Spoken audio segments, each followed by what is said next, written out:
have to make a lot of changes. Yes, that's right.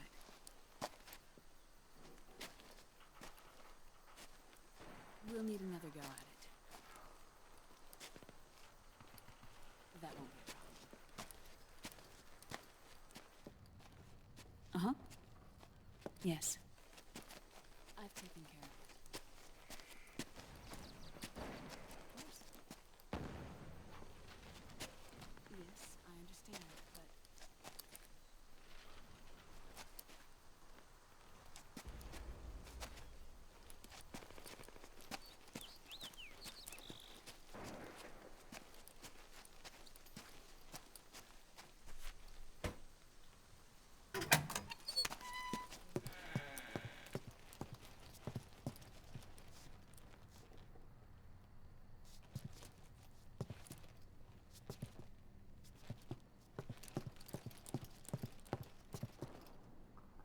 Yes, the next test. Naiomi. And things on your end? I see. We're on schedule here as well. I know. Me too. Until then.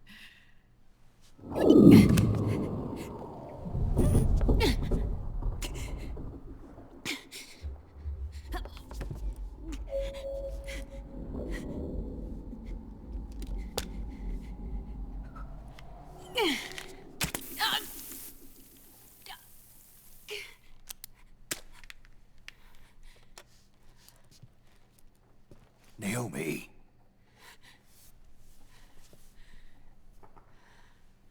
Snake. I knew you'd come. You and I, neither of us can escape our fate. I haven't seen you since Shadow Moses. How long? 10 years? 9. And Dr. Emmerich, is he with you? Why? I thought he'd be the only one able to open the mail I sent. Not many people could recognize 4D sound data in a Soliton radar file. How is the good doctor? Otacon's fine. He's the same as ever. Otacon? I see. Who were you just talking to? Liquid. Although I suppose he's really Ocelot, from a medical standpoint. I thought he was here. He's not, at the moment.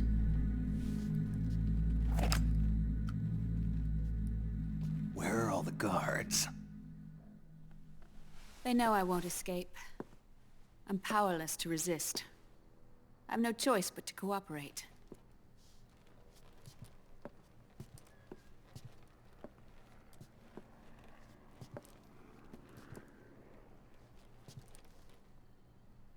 Naiomi.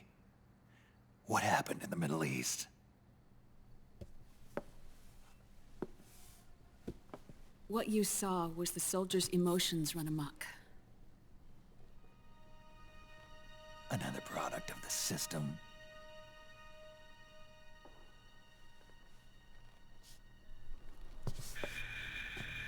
You don't trust me? I'm not sure yet. And if I answer your question? Let's hear it first. Liquid... We thought the SOP was an ID control system designed primarily to maintain order and control in battle. Huh. And we were right. But only partially. SOP had another function. To control people's senses. The nanomachines inside soldiers' bodies adapt to different conditions, promoting the release of neurotransmitters, hormones, and stimulants, giving them an edge in battle. They can create an artificial combat high by releasing endorphins at the same time a soldier kills an enemy.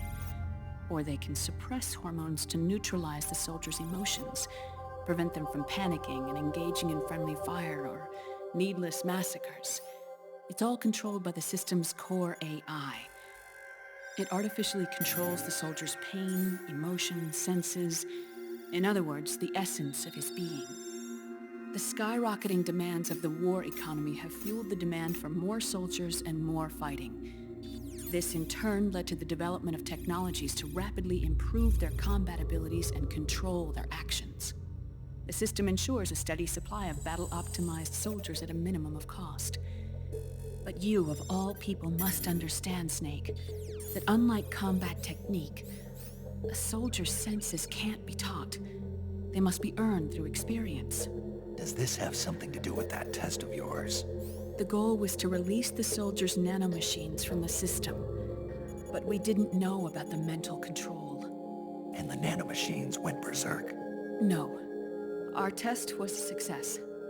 At least it confirmed our hypothesis at the time. Just as we predicted, the nanomachines stopped functioning, and the PMC soldiers were freed from the grips of the system.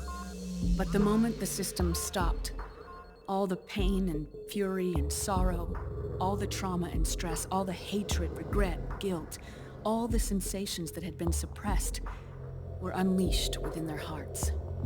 Their memories, unlike their senses, weren't erased. Each enemy soldier they'd killed, each lost comrade, each threat of violence against the innocent, every act of war they'd committed was etched firmly in their hearts. In suppressing the user's mind, the nanomachines exact a heavy burden on his heart. The user's body rejects the nanomachines. This reaction must then be suppressed with drugs. Before the user knows it, his mind is in complete shambles. Snake, remember Frank? Frank Yeager. Gray Fox. They twisted his body for their experiments and nullified his broken heart with nanomachines. SOP has taken it even further and applied it to living human beings. The sins of war these soldiers carried inside them returned to assault them in the form of unimaginable shell shock. The meaning in the system may have changed, but the battlefield hasn't. Until that point, war was like a game to them. And then suddenly, reality came crashing down.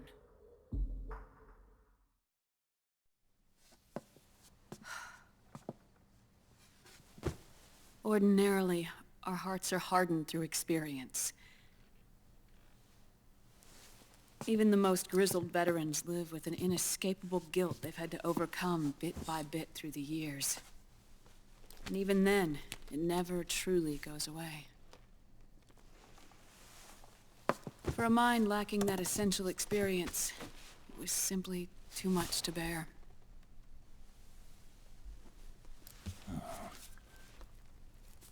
But what about me? I've never been under the system's control.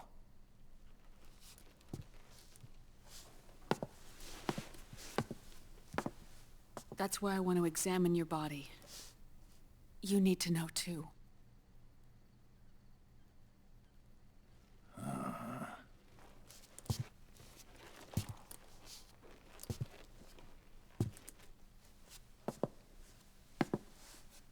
All right, Snake. Undress. Snake, what's gotten into you? Hurry up.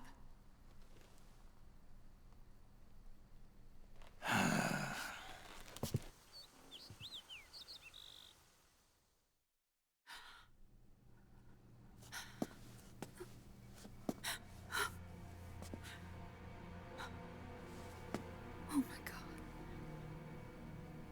Snake.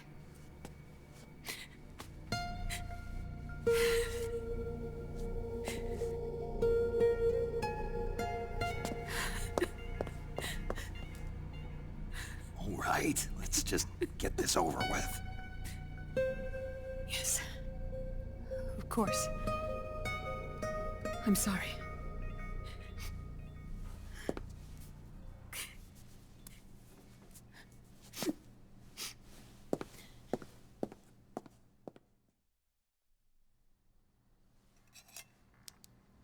Snake, do you remember what I told you in my video mail about the first generation of nanomachines?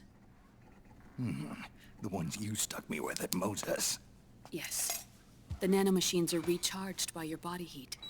They won't stop functioning until they're all extracted. Or until you do.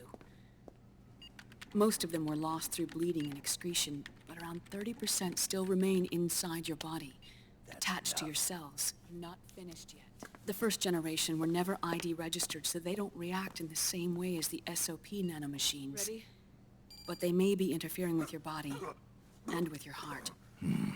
So, does the aging have something to do with Fox diet too? No. Your telomeres were intentionally set up to be short, regardless of the age of the original. One of the genes that inhibit reproduction and aging, the Clotho gene, was intentionally mutated as well.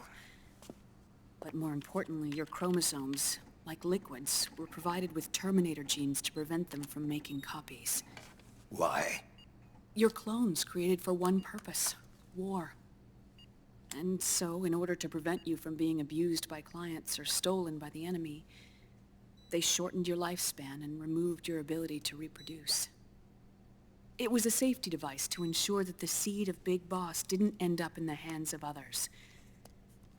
The reason you're aging so rapidly isn't because of disease or faulty research or Fox die. It's how you were born. It's your natural lifespan.